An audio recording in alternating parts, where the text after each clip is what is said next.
বন্ধুরা মিলে কক্সবাজার যাওয়ার প্ল্যান করছে। আমার অনেক জোরাজুরি করতেছে ওদের সাথে কক্সবাজার যাওয়ার জন্য।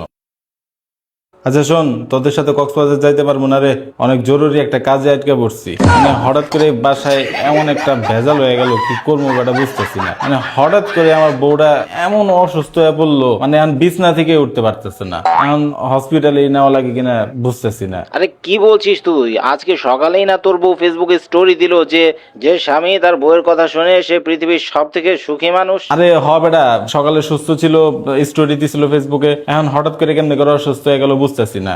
তোরা যা, ঠিক আছে, পরের বার কোনো প্ল্যান করলে আমারে জানাইস, নেক্সট বার তোর সাথে শিওর যাবো। আর কি বলছিস তুই? পরের বার আবারও যদি তোর বউ আমাদের এই ঘোরাঘুরির প্ল্যানিং এর কথা শুনে তারপর যদি সে আবারও অসুস্থ হয়ে যায় তখন কি করবি শুনি? আরে তখন যেভাবে হোক তোর সাথে ঘুরতে যাবো, দরকারে ওর বাপের বাড়ি থুয়া তারপরে তোর সাথে ঘুরতে যাবো, চিন্তা করিস না।